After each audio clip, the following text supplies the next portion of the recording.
Hi my dear friends. So இன்றைக்கி பார்க்க போகிற வீடியோ என்னென்னு பார்த்தீங்கன்னா 21 பூஜா டிப்ஸ் தான் நான் சொல்ல போகிறேன். ஸோ ஃபர்ஸ்ட் டிப்ஸ் என்னென்னு பார்த்தீங்கன்னா, நம்ம வீட்டு என்ட்ரன்ஸில் மங்களகரமாக இருந்தால் தான் நம்மளுக்கு ஒரு பாசிட்டிவ் எனர்ஜி இருக்கும். ஸோ செகண்ட் டிப் என்னென்னு பார்த்தீங்கன்னா, நம்ம பூஜை ரூம் க்ளீன் பண்ணுறதுக்கு நான் பன்னீர் கொஞ்சமாக பச்சை கற்பூரம் ஆட் பண்ணி க்ளீன் பண்ணும்போது நல்லா வாசனையாக இருக்கும்.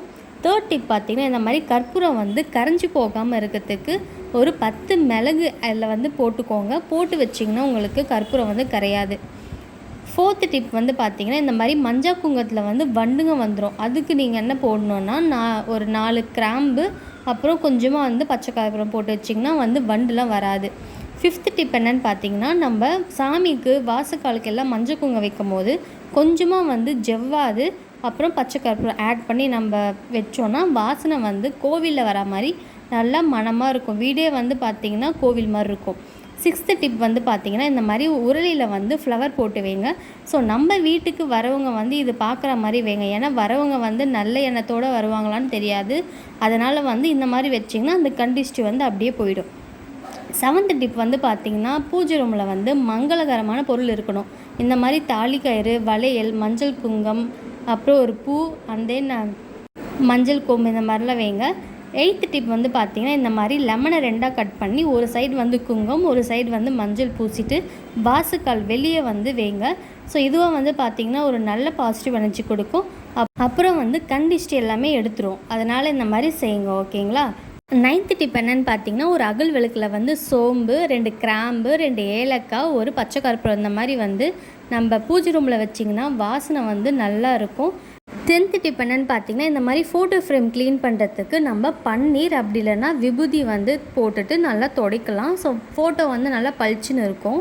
ஸோ 11th டிப் பார்த்திங்கன்னா, நம்ம இந்த ஃபோட்டோ ஃப்ரேமுக்கு மாலை போடும்போது ஒழுங்காக நிற்காது. அதனால் நம்ம கரெக்டாக ஃபிக்ஸ் பண்ணிவிட்டு இந்த மாதிரி டேப் போட்டு ஓட்டிட்டிங்கன்னா உங்களுக்கு இது பார்த்திங்கன்னா அசைவே அசையாது, அப்படி நிற்கும். ஓகேங்களா? ஸோ 12th டிப் என்னென்னு பார்த்தீங்கன்னா, நம்ம இந்த மாதிரி ஃபோட்டோ ஃப்ரேமுக்கு பூ வைக்கிறதுக்கு ரொம்ப கஷ்டப்படுவோம். அதனால் இந்த மாதிரி ஸ்கெட்ச் பென் அந்த மாதிரி கேப் இருந்தால் ஒரு டேப் போட்டிட்டு அதுக்குள்ளே நீங்கள் அழகாக பூ வச்சுக்கலாம். உங்களுக்கு அழகாக அப்படி ஸ்டிப் பண்ணிக்கும். ஓகேங்களா? ஸோ 13th டிப்ஸ் என்னென்னு பார்த்தீங்கன்னா, இந்த மாதிரி நம்ம விளக்கேற்றுற எண்ணெயில் கொஞ்சமாக பச்சை கற்பூரம் அப்புறமா ஜவ்வாது ஆட் பண்ணி வச்சிங்கன்னா நம்ம விளக்கேற்றும் போது வீடே நல்ல வாசனையாக இருக்கும். 14th டிப் என்னென்னு பார்த்தீங்கன்னா, இந்த மாதிரி பஞ்ச பாத்திரத்தில் தண்ணி ஊற்றிட்டு அதில் 2 ஏலக்காய், பச்சை கற்பூரம், கொஞ்சமாக வெல்லம் போட்டு ஒரு பானகம் மாதிரி வைக்கலாம். ஸோ சாமி கும்பிட்டு நம்ம வீட்டில் இருக்கவங்க எல்லாருக்கும் கொஞ்சம் கொஞ்சமாக கொடுக்கலாம். ஸோ 15th டிப் என்னென்னு பார்த்தீங்கன்னா, நம்ம ஊதுவத்தி ஏற்றும் போது இந்த மாதிரி சிங்கிளாக இருக்கிறதுல ஏற்றாதீங்க. ஸோ அதை கீழெல்லாம் கொட்டும். அதனால் இந்த மாதிரி பிளேட்டில் வச்சுக்கோங்க.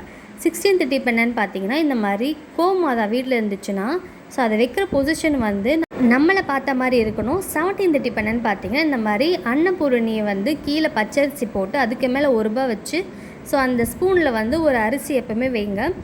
18th டிப் என்னென்னு பார்த்தீங்கன்னா, கண்ணாடி முன்னாடி வைக்கிற பொருள் எல்லாமே நம்மளுக்கு திருப்பி வரணும் ஒரு ஐதீகம் இருக்குது. அதனால் வீட்டுக்கு தேவையான அரிசி, பருப்பு, காசெல்லாம் வச்சு வைங்க. 19th டிப் என்னென்னு பார்த்தீங்கன்னா, இது தசாங்கம்னு சொல்லுவாங்க. இந்த பவுட்ரு பேர் இது சாம்பிராணி பவுட்ரு தான். ஸோ இது ஏற்றி வைக்கும் போது வீட்டில் ஒரு நல்ல நறுமணம் இருக்கும். ஸோ கோவில் மாதிரி இருக்கும் நம்ம வீடே. ஸோ அவ்வளோ வாசனை பார்த்திங்கன்னா செமையாக இருக்கும். நீங்கள் நார்மல் கப்பில் இருக்க சாம்பிராணி கூட ஏற்றி வைக்கலாம். எப்போவுமே வீட்டில் ஒரு நறுமணம் இருக்கிறதுக்கு இந்த மாதிரி செய்யுங்க. 20th டிப்ஸ் என்னென்னு பார்த்தீங்கன்னா, நம்ம வீட்டு வாசல் கதவில் பார்த்திங்கன்னா இந்த மாதிரிலாம் நம்ம போட்டு வச்சோன்னா வீட்டுக்கே ரொம்ப நல்லது. ஸோ அண்ட் ஃபைனல் டிப் என்னென்னு பார்த்தீங்கன்னா, நம்ம சாமி கும்பிடும் போது நெய்வேத்தியமாக என்னென்ன வைக்கலான்னு பார்த்தீங்கன்னா, இந்த மாதிரி பானகம், அப்படி இல்லைன்னா பால் காய்ச்சிட்டு அதில் ஏலக்காய், அப்படியும் முடியலன்னா கற்கண்டு, அப்படி இல்லைன்னா நீங்கள் ஒரு வாழைப்பழத்தை பிசைஞ்சு அதுக்குள்ளே தேன் ஊற்றி கூட வைக்கலாம். இந்த வீடியோ கண்டிப்பாக பிடிச்சிருக்கோன்னு நம்புகிறேன். பிடிச்சிருந்தா மோட்டுக்ரியேஷனை சப்ஸ்கிரைப் பண்ணுங்கள். தேங்க்யூ.